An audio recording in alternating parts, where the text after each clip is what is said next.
we have a new standalone scenario for Arkham Horror the card game, Film Fatale. And I have opened everything, and there's going to be a bunch of spoilers. Kind of. I didn't read all the cards, but there's spoilers. So you've been warned. You obviously know that if you're watching this video. Don't say I didn't warn you. The story of Film Fatale. We are at a movie lot, specifically Lot C. There's 3 movies being made at the same time, which I don't know if that's how that works, but that doesn't matter. We've been invited there to solve a mystery with some cursed artifacts, and there's some really neat ideas in this. So let's start with the book. So we have the little story here. It is a scenario for 1 to 4 players, obviously, duh. The expansion symbol directly is a little old Hollywood camera setup. And then we have the game modes. We have the standard, or we have the game modes for standalone and then side story. It does take 3 XP if you want to do this as a side story from each investigator. There is a weird thing about this too. This is the first time that if you actually did a side story that I've noticed, because we do these every once in a while, it wants you to change the chaos bag. So you have to remember what's in your old chaos bag if you're doing this as a side story campaign. And then we have our additional rules and clarifications. Alert. Alert is a keyword that appears on some enemy. Alert is a keyword ability that appears on some enemies in Film Fatale. Each time an investigator fails a skill test while attempting to evade an enemy with the alert keyword, after applying all results of that skill test, that enemy performs an attack against the evading investigator. An enemy does not exhaust after performing an alert attack. This attack occurs when the enemy is engaged with the evading investigator or not. So that's fun that it's back. Then we have combination tests. This is a new system. And I say new because it's different from when they say add your willpower to a fight test or something. The combination tests, some tests in Film Fatale, known as combination tests, require investigators to test combined skills at once, such as test book and foot. A combination test is considered to be a test of both skill types. Cards with either skill icon may be committed to the test, and both icons are considered matching skill icons. Elusive is a keyword ability that appears on some enemies in Film Fatale. If a ready enemy with the elusive keyword attacks or is attacked, after the attack resolves, that enemy immediately disengages from all investigator and moves to a connecting location, with no investigators if able, and exhaust. The effect occurs when an enemy is engaged with the attacking investigator or not. And then we have patrol. Some enemies have patrol keyword during the enemy phase. In the framework of step 3.2, each unengaged enemy with the patrol keyword moves to a connecting location along the shortest path towards the designated location, as described in parentheses next to the word patrol. If there are multiple locations that qualify as a designated location, the lead investigator may choose which location the enemy moves towards. If an enemy with patrol will be compelled to move to a location that is blocked by a card ability, the enemy does not move. And then we have our new items, the props. Investigators may take control of unique prop story assets during the scenario. If a prop asset is defeated, place it in the victory plate instead of discarding it. If an investigator who controls a prop asset is defeated, give control of that asset to the nearest investigator. And then as a fast action ability, investigators may give control of the prop asset to another investigator at their location. Each investigator may perform this ability only once each round. And then we have our story and our setup. The core part of this is going to be this film reel, and then you notice the 3 other encounter sets. And these are the 3 films being filmed. So we got a space theme, a dinosaur island theme, and interesting enough, a haunted castle. And that's about as much as I'm going to spoil for how the scenario's rules work out. Here we have our difficulty card. We have -X for the skull. X is 1 more than the current agenda number. That's a new feature. And then we have -3 for the cultist, -5 if there's a monster enemy at your location. For the tablet, it's -3, and if there's a Saturnite enemy at your location, reveal another token. And then the squid. -3, if you fail and there's a dinosaur enemy at your location, ready enemy. That enemy attacks you. So we have some new enemy types. I don't know what a Saturnite is, but dinosaurs. So pretty sure we're going to relive traumatic memories of Barney. This has 1 act and 2 agenda cards. And I believe it's only going to have the 2 agenda cards. We have our 3 props. We have Helios' telescope, which is an item, relic, prop, and it's cursed. Uses 0 shards. As an action, spend 1 shard, discard an exhausted non-elite enemy at your location. Then, for each remaining shard on Helios' telescope, deal 1 damage to an elite enemy at that location. It has Victory 1. Then we have the Staff of the Serpent. It's a relic of the past. It's an item, relic, prop, and it's cursed. Damage cannot be assigned to the Staff of the Serpent except by the ability below. Action. If it is Act 3, fight. Add your will to the skill value of this attack. If this attack defeats an enemy, deal 1 damage to the Staff of the Serpent. 2 damage instead if the defeated enemy is elite. Victory 1 again. And last we have the Accursed Cape. The Shroud of Chaos. Item, relic, prop, cursed. Accursed Cape gets +2 health per investigator. When damage will be placed on the attached enemy, place 1 of that damage on the Accursed Cape. When the Accursed Cape is defeated, place it in the victory display. So as we can see, a lot of these don't really do anything useful except for the Helios telescope, and it's kind of weird. Our starting locations are the central lot, which is going to be our core, and then we got our 3 sets. The space set, the jungle set, and the gothic set. Yeah, it's not a lot of locations in this, so far. And then our new treacheries, we got some fun names. I do like the wordplay, like Flip the Script. I don't know if you remember that dumb commercial that was like, oh, flip the script. Well, here it is. But this one's funny, because it's a Revelation Test Book 0. Each matching skill icon committed to this test subtracts from the skill value instead of adding to it. For each point you succeed by, you must either take 1 horror or place 1 of your clues on the location. It's kind of weird. You want to fail this. Found footage. Revelation Test Will. X is equal to your location shroud value. If you fail, take 2 horror. Then we have action. It is a peril. Revelation, you must decide, choose 1, lose 2 actions, or each investigator location takes 1 damage and 1 horror. We have break a leg. Revelation test foot 3. If you fail, you must either take 2 damage or choose and discard a non-story item asset you control. Bleeding reality. Revelation test book X, where X is 1 more than the current act number. For each point you fail by, discard 1 card at random from your hand to a maximum of 3. Last looks. Revelation Test Brain 2. This test gets +2 difficulty if there's 3 more damage on you. If you fail, take 1 direct horror and discard 1 card at random from your hand. Creature feature. 1 of the new combo test cards. Revelation Test Book and Fist 5. If you fail, draw the topmost creature or monster enemy in the counter discard pile. If you failed and no enemy is drawn by this effect, take 1 horror, and creature feature gains surge. And then we have some interesting enemies like the Possessed Extra. He's just a 1/1/1 and does 1 damage. We have Erica Strand, who is 4 fight, 5 health, and 2 foot. Force, when the enemy phase begins, if Erica Strand is ready, reveal 1 random token from the Chaos Bag. If it is a skull, cultist, tablet, squid, or autofill token is revealed, ready each other possessed enemy. Those enemies gain Hunter and lose Aloof until end of round. 1 health damage and 2 sanity. We have Ghostlight, which is a 2/2/2 Hunter. It's also a Geist, so it's fun to see these are coming back. Cannot be damaged except by skills, relics, charms, or encounter cards. Reaction, after Ghostlight is successfully evaded, deal 1 damage to it, and it only does 1 horror.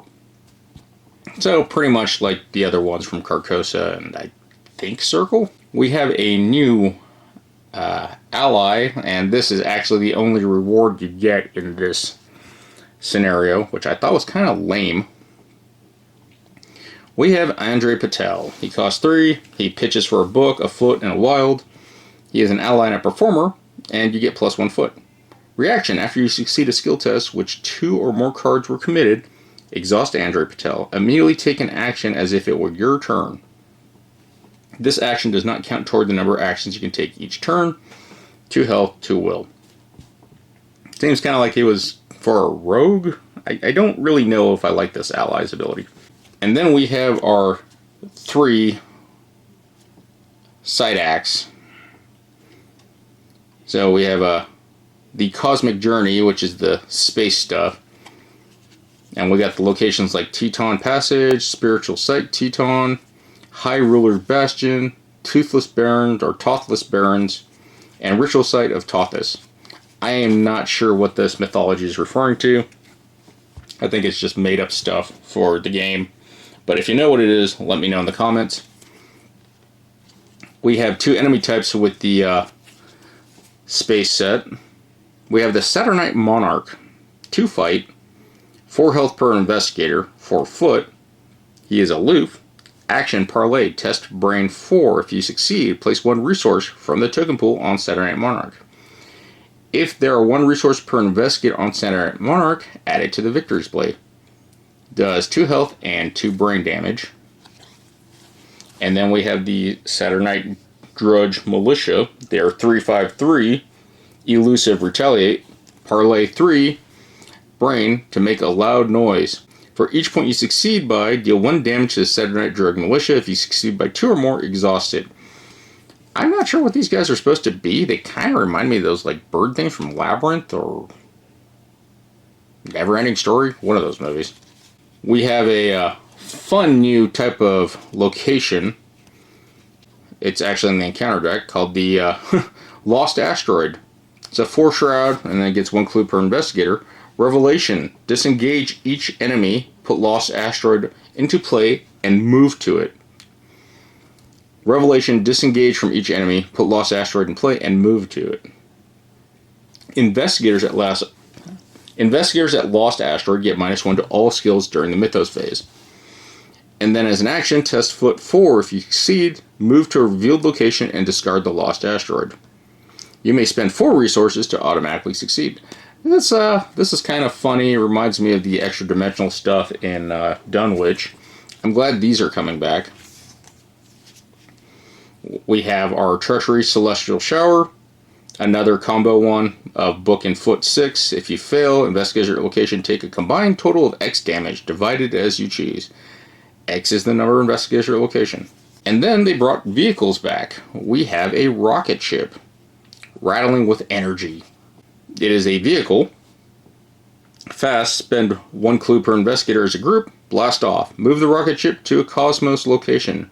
Reveal a token from the Chaos Bag. If a symbol token is revealed, each investigator leaves the rocket ship, then flip the card over. And it has a fun Doctor Who reference. The funny thing about it flipped over is, that's no moon. We have the Curious Moon. It is a 4 fight, no health, 4 evade. It is massive. It's a satellite cosmos, and it's elite. And forced effect. If Curious Moon is successfully attacked or evaded, flip the card over. It does 2 physical damage. It's a neat thing to do with your rocket. Also kind of reminds me of that whole Man on the Moon or Journey to the Moon black and white picture I saw way back in the day. But the Saturn set seems pretty interesting, and the Helios telescope works in a weird way with that set. And then we have the Forgotten Island. This is definitely Land of the Lost vibes. We have locations like the Eastern Ridge, the Jungle River, the Western Ridge, the Ruins of the Serpent King, and the Tar Pit. Pretty obvious what's going to be at the Ruins of the Serpent King. It's also kind of fun because it brings in this Allosaurus. It's a 5 fight, no health, and 5 evade. Creature, dinosaur, elite. It is alert, hunter, massive, and retaliates. And the Allosaurus cannot be damaged or defeated. Forced, after a seal is placed on the Allosaurus, if there are 4 seals on it, remove each seal from the Allosaurus and then flip it over. Victory 1 has 3 damage. But once you flip it over, it's 5 fight, 6 health, and then 5 evade. Still gets all its awesome keyword stuff. And then it gets also +2 health per investigator, so this thing becomes 14. Forced, after Allosaurus enters your location, you may either take 1 direct damage and 1 direct horror, or the Allosaurus defeats an ally asset at your location. Victory 1 still does 3 meat damage. So yeah, he will eat your allies. Then we have the Dromaeosaurus. 3 fight, 2 health, 4 evade, or 4 foot. It's an elusive hunter. Forced, after the Mosaurus engages you, you must either choose and discard 1 card from your hand, or it attacks you. It does 1 physical damage. Our new treacheries, we have Primordial Terror. Revelation test book 3. For each point you fail by, take 1 horror. If you fail by 3 or more, search the encounter deck and discard pile for a dinosaur enemy and spawn it engage with you. If the encounter deck was searched, shuffle it. And then we have Unexpected Transformation. Revelation test will X, where X is the highest resource cost among non-story assets you control. If you fail, you must either discard that asset or take 1 horror for each will and book skill icon on that asset, or 1 damage for each fist and foot icon on the asset. This is a really interesting idea. I think this is actually really good as a card design. It probably gonna suck for rogues and anyone like mystics who love expensive stuff. But mystics are also gonna survive will tests. And then last we had the stereotypical 1920s Dracula movie. The Abominable Contessa. So we have fun locations like the catacombs, a clock tower, some really cool art, the Throne of Blood, castle hallways, and a moonlit garden. And of course the big bad here is going to be the Contessa, who is pretty much surprisingly doesn't call her a vampire. But 4 fight, 4 health per investigator, and 4 evade. Elusive prey, most remaining health. Forced, after evade, the Contessa, ready her. She cannot attack you for the rest of this round. Then forced, when the Contessa moves via her elusive keyword, move her to the Throne of Blood instead. Victory 1. 1 health, or 1 meat damage and 1 sanity damage. She is double-sided also. The Enraged Contessa. She is 4 fight, 4 health per investigator, and 4 foot again. She is elusive. And while the Accursed Cape is attached to the Contessa, she gets +1 damage and gains Hunter and Retaliate. Victory 1. Still 1 physical, 1 mental. Then we have Vampire Thralls, which I was expecting that, vampire would be a new creature type, but they just said monster, so whatever. 2 fight, 3 health, 2 evade, elusive, hunter, prey, the least remaining health, and then forced, after Vampire Thrall attacks, heal 1 damage from it. Does 1 physical. And then we have a werewolf. 3 fight, 6 health, 3 evade, elusive, hunter, retaliate, prey, most remaining health. This enemy moves twice via its hunter keyword. It's worth victory 0, so that sucks. And does 2 physical damage. We got 2 treacheries for this. We have Hellfire. Revelation, test foot 1 3 times. For each of these skill tests you fail, take a damage. Kind of gives me some Castlevania vibes. And then we have the Vampire's Kiss. And yeah, that's some pretty sick art right there. Revelation, test will 3. This test gets +2 difficulty if you have 3 or fewer damage on you. If you fail, take 1 damage. For each point you fail by, heal 1 damage from the nearest eligible enemy. Overall, a lot of these treacheries seem very gimmicky. Hand discard seems to be the big theme here, and direct damage. It's not overly large. I actually like the variety of splitting off into 3 different things depending on what cursed prop you get. But it seems to be a very neat system. I don't know how it's going to compare to some of the other standalones, but this one does seem a little bit better designed, especially on the treachery aspects. As far as the theme goes, it's pretty fitting. The only thing that I don't like is the fact that a lot of these side missions don't really give you value. It's going to cost you 3 XP per an investigator to do it. I think you're only getting 3 XP max if you actually complete it. And the reward is you just get the guy who seems to not be so great. So it's kind of a mixed bag. I like the design of it, but I don't know if it's worth doing. Being an Arkham product, I have to get it to complete my OCD, because the intrusive thoughts always win when they tell me to get stuff for games I like. I don't know. I'm kind of lukewarm on it. I have to see how it plays. But yeah, that's been the unboxing of Film Fatale. Some fun stuff in there, but definitely have to check out and see how it plays first. I don't know if you really need to get it It seems kind of gimmicky, and the rewards for it don't seem worth adding to a campaign. But as I tell everyone, you do you. Other than that, thank you for watching. Hope you've enjoyed this video. Take care of yourselves, and GG's.